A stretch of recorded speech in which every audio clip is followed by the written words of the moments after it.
Super ടേസ്റ്റിൽ restaurant style paneer butter masala ഉണ്ടാക്കിയാലോ? ഇനി പനീർ ബട്ടർ മസാല ഉണ്ടാക്കുമ്പോൾ ഈ ഒരു റെസിപ്പിയും കൂടെ ട്രൈ ചെയ്ത് നോക്കണേ. ഞാനിവിടെ 1.5 മുറി സവാളയാണ് എടുത്തിരിക്കുന്നത്. ചെറിയ സവാള ആയതുകൊണ്ടാണ് 1.5 മുറി എടുത്തത്. വലിയ സവാളയാണെങ്കിൽ ഒരെണ്ണം മതിയാകും.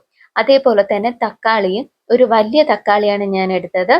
ചെറിയ തക്കാളി ആണെങ്കിൽ 2 തക്കാളി എടുക്കാം. പിന്നീട് 1 ടീസ്പൂൺ ചെറിയ ജീരകം, 8-10 കാഷ്യൂനട്ട് എടുത്തിട്ടുണ്ട്, 3 അല്ലി വെളുത്തുള്ളി, കുറച്ച് ഇഞ്ചി. ഇവയൊന്നും ചെറുതായിട്ട് ചോപ്പ് ചെയ്യേണ്ട, കാരണം ഇവയെല്ലാം കുക്കറിലോട്ടിട്ട് വേവിച്ചെടുക്കേണ്ടതാണ്. ആദ്യം ഇതെല്ലാം കുക്കറിലിട്ടതിന് ശേഷം 1/4 ടീസ്പൂൺ മഞ്ഞൾപ്പൊടി, 1/2 ടീസ്പൂൺ കുരുമുളക് പൊടി, 1 ടീസ്പൂൺ മുളക് പൊടി, 1/2 ടീസ്പൂൺ മല്ലിപ്പൊടി, ആവശ്യത്തിന് വെള്ളം ചേർക്കുക, ആവശ്യത്തിന് ഉപ്പും കൂടെ ചേർത്ത് 1/2 ടീസ്പൂൺ ഗരം മസാല ഇവയെല്ലാം ചേർത്ത് നന്നായിട്ട് ഇളക്കി അടച്ചു വെച്ച് കുക്കറിൽ ഹൈ ഫ്ലെയിമിൽ 3 വിസിൽ വരുന്നത് വരെ വേവിച്ചെടുക്കാം. ഇവ തണുത്തതിന് ശേഷം ഒരു മിക്സിയുടെ ജാറിലോട്ടിട്ട് നന്നായിട്ട് പേസ്റ്റ് രൂപത്തിൽ അരച്ചെടുക്കാം. ഇതേപോലെയാണ് പേസ്റ്റ് രൂപത്തിൽ അരച്ചെടുക്കുമ്പോൾ കിട്ടുക. അങ്ങനെ പനീർ ബട്ടർ മസാലയുടെ മസാല റെഡിയായി കഴിഞ്ഞു. ഇവിടെ ഞാൻ 200 ഗ്രാം പനീറാണ് എടുത്തിരിക്കുന്നത്. അവ ചെറിയ ക്യൂബ്സ് ആയിട്ട് കട്ട് ചെയ്യുക. ഒരു അടികട്ടിയുള്ള പാൻ എടുക്കുക, അത് അടുപ്പിൽ വെച്ച് കുറച്ച് ബട്ടർ ഇടുക. അതൊന്ന് മെൽറ്റായി വരുമ്പോൾ ഈ ക്യൂബ്സ് ആയിട്ട് കട്ട് ചെയ്ത് വെച്ചിരിക്കുന്ന പനീർ ഇട്ട് ഒന്ന് റോസ്റ്റ് ചെയ്തെടുക്കാം. ചിലർ റോസ്റ്റ് ചെയ്യാതെ ഡയറക്റ്റ് ആയിട്ട് കറിയിൽ പനീറിട്ട് പനീർ ബട്ടർ മസാല ഉണ്ടാക്കാറുണ്ട്. പക്ഷെ റോസ്റ്റ് ചെയ്ത് പനീർ ബട്ടർ മസാല ഉണ്ടാക്കുന്നതാണ് കുറച്ചും കൂടി ടേസ്റ്റ് ആയിട്ട് എനിക്ക് തോന്നുന്നത്. ഈ ഒരു റെസിപ്പി ഒന്ന് ട്രൈ ചെയ്ത് നോക്കിയിട്ട് ഫീഡ്ബാക്ക് പറയണേ. അതിന് റോസ്റ്റ് ചെയ്തതിന് ശേഷം ഇതിനെ വേറൊരു പ്ലേറ്റിലോട്ട് മാറ്റാം. ഇതേ പാനിൽ കുറച്ച് ഓയിൽ ഒഴിച്ച് ചൂടാക്കുക.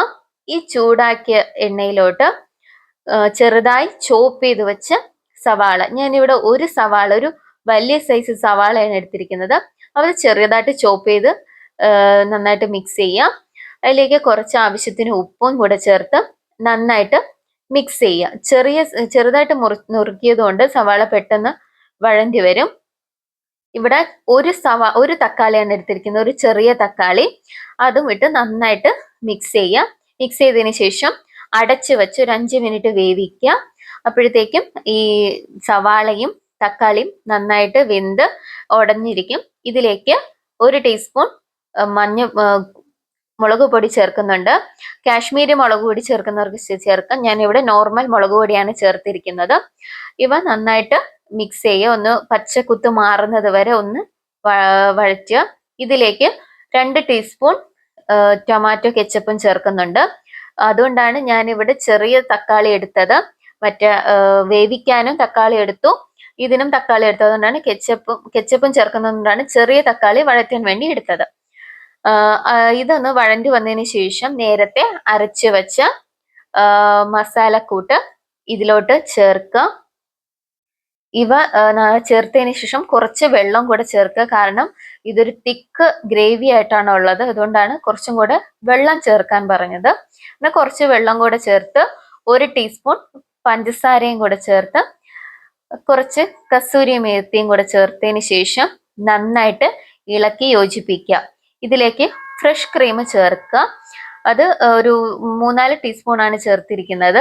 ഫ്രഷ് ക്രീമും കൂടെ ചേർത്ത് നന്നായിട്ട് മിക്സ് ചെയ്യുക. ചിലർ പാല് ചേർക്കാറുണ്ട്, പക്ഷെ ഫ്രഷ് ക്രീം ചേർക്കുമ്പോഴാണ് കുറച്ചും കൂടെ ടേസ്റ്റ് വരാറുള്ളത്. നന്നായിട്ട് തിളച്ച് വരുമ്പോൾ റോസ്റ്റ് ചെയ്ത് വെച്ചിരിക്കുന്ന പനീറിന്റെ കഷ്ണങ്ങൾ ഇതിലോട്ടിട്ട് നന്നായിട്ട് ഇളക്കി യോജിപ്പിക്കുക. ഇവ ഒന്ന് അടച്ചു വെച്ച് ലോ ഫ്ലെയിമിൽ ഒരു 10 മിനിറ്റ്സ് വരെ അങ്ങനെ തന്നെ ഇരിക്കട്ടെ.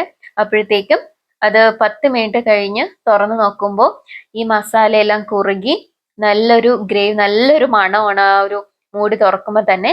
അവസാനമായിട്ട് കുറച്ച് കുഞ്ഞൊരു ബട്ടറിന്റെ പീസും കൂടെ ചേർത്ത് നന്നായിട്ട് മിക്സ് ചെയ്യാം. അങ്ങനെ പനീർ ബട്ടർ മസാല റെഡി ആയിരിക്കുകയാണ്. നല്ല ടേസ്റ്റ് ആണ്. എല്ലാവരും ഒന്ന് ട്രൈ ചെയ്ത് നോക്കുക. ഈ റെസിപ്പി എല്ലാവർക്കും ഇഷ്ടപ്പെടും. അങ്ങനെ എല്ലാവരും ട്രൈ ചെയ്തതിന് ശേഷം ഫീഡ്ബാക്ക് പറയാം. ചാനൽ ഇഷ്ടപ്പെട്ടാൽ സബ്സ്ക്രൈബ് ചെയ്യുക, സപ്പോർട്ട് ചെയ്യുക. താങ്ക്